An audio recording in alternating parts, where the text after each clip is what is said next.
Vallahi İran'da çok köklü sorunlar var. Çok köklü sorunlar var ve biz bu son olayları, gösterileri periyodik olarak yani sürekli her neçe ilden bir, bazen her neçe aydan bir görebiliriz. Yani bu sorunlar birikir birikir.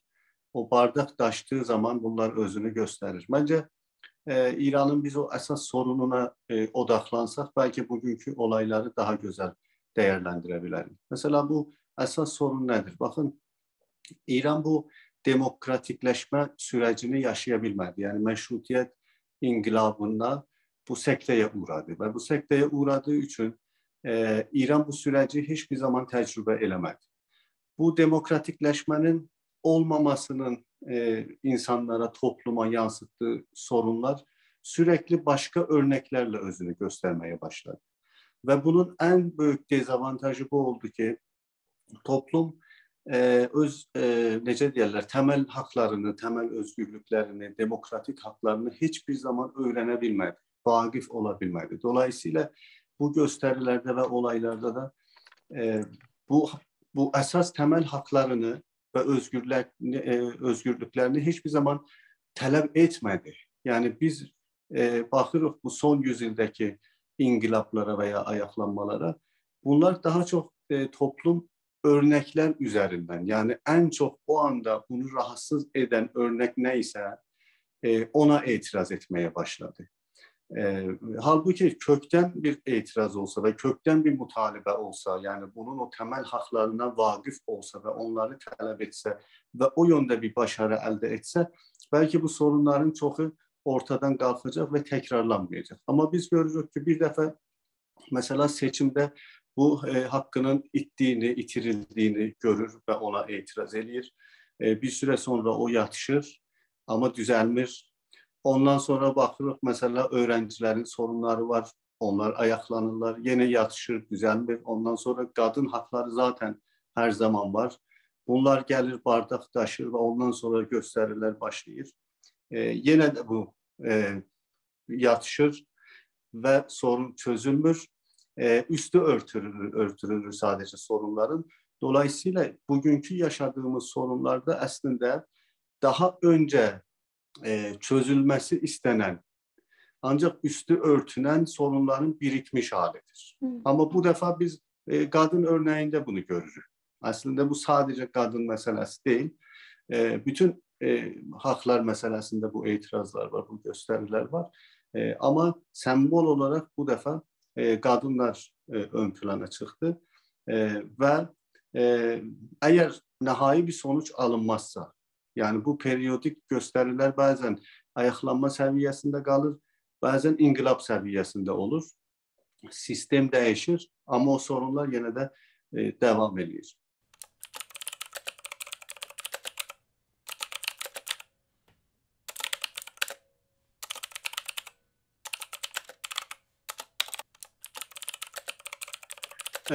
İran'da təxmin üzerinden danışabilirik biz sadece.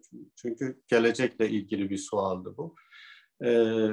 Bence üç esas təxminde bulunabilirik. Birincisi bu qeyri-demokratik ve merkeziyetçi sistem devam edebilir. Yani rejim değiştikten sonra bu yine de devam edebilir. Burada değişen ne olur? Kesin değişeceğini diyebileceğimiz şey dinin siyasetten ayrılması. Buna herkes kesin gözüyle bakır. Yani laik bir sistem mutlaka kurulacak. Ama merkeziyetçi sistem devam edebilir. Bu sorunun o devamındaki şeyde bunu açıklayacağım, o opozisyon meselesinde. İkincisi, merkeziyetçi olmayan bir sistem kurulabilir. Mesela federal bir sistem kurulabilir veya yerel yönetimler güçlendirilebilir. Orada bazı etniklerin hakları filan nisbi olarak verilebilir. Ben son ideal bir federalizmin İran'da gerçekleşeceğine inanmıram. O çok arzuluyum ama buna inanmıram. Yani baktığımızda bu teşkilatlara, opozisyona, halkın kültür seviyesine baktığımızda bu biraz imkansız görünür. Üçüncü ihtimalda bu az önce dediğimiz bu sorunların, birikmiş sorunların ülkenin parçalanmasına sebep olabilir. Yani dövlətlər ortaya çıxa bilər. Bu dövlətlər tanına da bilər, tanınmaya da bilər, amma de facto da olsa bazı devlet yapıları ortaya çıxa bilər. Burada tabii ki o sualınızın ikinci sorusuna gelince opozisyon baktığımızda genel olarak güçlü opozisyon dediğimiz, yani güçlü bu manada maddi imkanları yüksek olan, hem devlet imkanlarından yararlanan hem de başka devletlerin imkanlarından yararlanabilen, medyası olan, televizyonu olan, geniş yayma imkanı olan opozisyondan danıştığımızda bu genelde merkeziyetçi ve aynı zamanda demokrasiye inanmayan bir opozisyon. Yani bunların o özgürlük anlayışı yine de o merkeziyetçilik çerçevesinde değerlendirilir. Ama ikinci opozisyon, yani merkeziyetçi olmayan opozisyonun arasında da bir bütünlük görülmür. Yani bunlar da ortak bir karara gelmiş değiller. Üstelik bunların o birisi opozisyona göre, merkeziyetçi opozisyona göre de imkanları da çok sınırlı. Ki bunlar öz arasında da o imkanlar yine eşit durumda değil. Yani o etniklerin imkanları da farklı.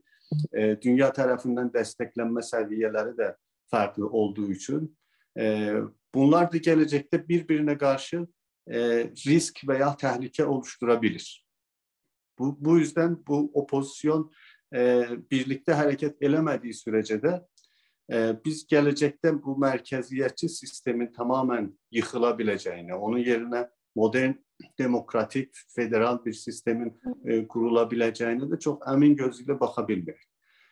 Dolayısıyla biz bu opozisyonu değerlendirirken bunları ayrı ayrı değerlendirmemiz lazım. Yani biz hangi opozisyon olarak bakırıq? Türk opozisyonu mu? Fars olmayan etnikler olarak bir opozisyon olarak mı düşünürük? Yoksa elə bütün İran opozisyonu, rejim opozisyonu mu düşünürük? Bunu ayrı ayrı bence değerlendirmemiz lazım.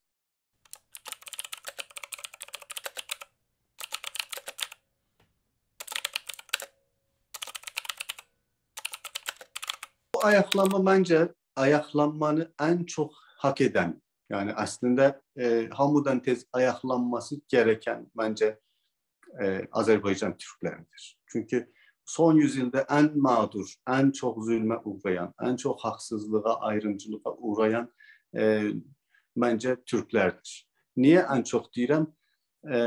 Aslında bu mutsuzluğu, bu bədbəxtliyi bir avantaj olarak görmürəm. Yəni fəxr eləmirəm ki, biz daha çox məzlum qalmışıq, zulmə uğramışıq.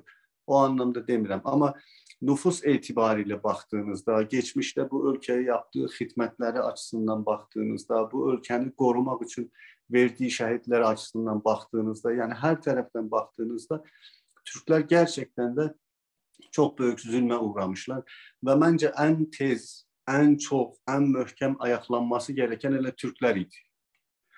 Ama bu o kadar baskı oluşmuş ve aynı zamanda Azerbaycan Milli Hərəkətinin əsas sorunlarından biri psikolojik sorun.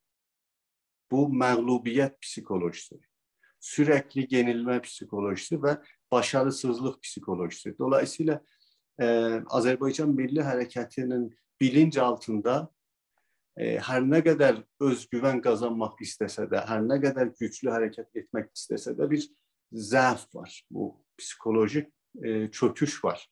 Dolayısıyla bir grupta başarılı bir işe teşebbüs göstermek istediğinde o birisi grup bunu məyus eləməyə çalışır. Çünkü inanabilmir, bunun başarılı olacağını inanabilmir ve ona sürekli örnekler verir ki senden önce bu iş görüldü, bir sonuç elde edemedik. Dolayısıyla bu işin faydası yoktu. Yani sürekli Azerbaycan Milli Hərəkətində birbirini qəsdli olarak değil, yani bilmeden, bilinç altında birbirini sürekli məyus etmek, ümitsizleştirmek şeyini biz, psikolojisini biz yaşayırıq. Dolayısıyla Güney Azerbaycan Milli Hərəkəti bir taraftan genel İran'daki o hasta toplum psikolojisini yaşarken bir yandan da öz içindeki sorunları yaşayır ve dolayısıyla bunu daha da zayıflaştırır. Bu son olaylara baktığımızda da aslında Azərbaycan milli hərəkətindən daha çox bizim gənc nəslimiz etiraz açıqdır. Bu məncə milli hərəkəti sevindirməlidir. Yəni biz bundan rahatsız olmamalıyıq. Şuarları farklı olabilir, hiç milli şuar olmayabilir, tamamen toplumsal şuar olabilir. Bu bizi sevindirmelidir. Çünkü orada bir dinamizm var, orada bir hareketlilik var ve o toplum canlıdır. O yüzden biz bir canlı toplumla karşı karşıyayız, isyancı bir toplumla karşı karşıyayız. Ama bunun direksiyonu, bunun fermanı hiç kəsin əlində deyil. Yəni bu maşın, bu araba yola düşüb gedir, bir yerə çarpada bilər, devrilədə bilər və uzun müddət düz yolda da gedə bilər. İndiki şəraitdə Azərbaycan Milli Hərəkətinin görəvi o direksiyonu ələ almasıdır. Və bunu bütün o qəzalardan, təsadüflərdən, devrilmələrdən qorumağa çalışmalıdır. Bu mənada yönləndirmə, yoxsa bunun məsirini çevirib başqa yönə deyil. Biz heç bir zaman toplumun genel akımının karşısında durabilmelik ve durmamız da doğru değil. Zaten dursak milli değil. O zaman milli hareket demememiz lazım. O yüzden ben böyle düşünürüm ki Azerbaycan Milli Hareketi bu mağlubiyet psikolojisini bir an önce atmalıdır. Bunun için lazım olan şey birilerinin çıkıp başarılı bir örnek ortaya koymalarıdır. Gerçekten birileri özünü feda edecek ve diyecek ki biz başarılı olabilirik. Bu da örneği. Ve o birisiler de bunun başarılı olması için destek vermeleri lazım. Yani biz önümüzde bir örnek yok. Mesela bilmiyorum vaktim ne kadar kaldı ama bir Türkiye'den bir karşılaştırmayla örnek vermek istedim. Mesela ben 20 yıldır Türkiye'de yaşıyorum ve Türkiye'de çok ciddi sorunları olan bir ülkedir. Yani çok ciddi. Yani darbeler görmüş, savaşlar görmüş falan. Ama Türk milletini ayakta tutan şey bunun geçmişteki o başarılı örnekleridir. Yani sürekli savaş olur. Akla gelen ilk şey Çanakkale'dir mesela. Ve ondan önceki başarılar. Biz bu 100 ildən önceki başarılı şəxsiyyətlərimizi, başarılı olayları, hadisələri unutmuşuq. Yani biz heç bir zaman mesela gelip 1000 il bundan önceki Tuğrul Bey'i örnek gösterebilmirik. Bizim en çok gösterdiğimiz örnekler Xiyabani olur, Pişəvəri olur, Səttarxan olur, hamısı yenilmiş şəxsiyyətlər. Biraz daha geriye geçsek Şah İsmail olur, yenilmiş şəxsiyyət, Babək olur, yenilmiş şəxsiyyət. Yani biz bunu atmamız lazım. Bunun yerine başarılı olan insanları örnek göstermemiz lazım. Eğer özümüzde onu tapabilmirsek, bizimle aynı soydan olan, aynı dili danışan, qohumlarımız, kardeşlerimiz, bacılarımız olan Türkiye toplumundan da örnek verebiliriz. Yani ben mesela Atatürk'ü örnek vermek bizim için yabancı bir şey değil. O benim için de örnektir, bir Ankaralı için de örnektir. Dolayısıyla biz Azerbaycan Milli Hareketi olarak bugün tarihin en zor döneminde bir sınava girmiş. Bu sınavı eğer geçebilmesek, Mehmet Akif demişken bu son dersi felakettir. Gelmezse eğer kendine millet gidecektir. Ben buna inanırım. Ve gerçekten de bizim tanıdığımız sizin kimi çok değerli genç insanlarımız var. Hem alim hem bilinçli. Ve ben çok umutluyum. Geleceğe çok umutla bakıram. Eminim ki eğer biz belli bir plan çerçevesinde sistematik bir şekilde bir çalışmanı başlatırsak başarılı olacak ve bu da bizden sonrakilere bir örnek olacak. Bu milletin kurtulmasına sebep olacak. Ve son söz olarak bu cümleyle bitirim. Bizim toplumumuz istisna bir toplum değil. Dünyada birçok toplum bizim kimin, indi sayısı az olabilir, çok olabilir. bizim durumlara düşmüş ama yeniden ayağa kalkmağı da öğrenmiş. Ölmüş dilleri dirilden toplumlar var. Yok olmuş milletler yeniden canlanıp hatta dünyaya hükmeden toplumlar var. Şimdi örnekler vermek istemiyorum. Dolayısıyla biz onlardan daha avantajlıyız ve hiçbir ümitsizliğe yol vermememiz lazım.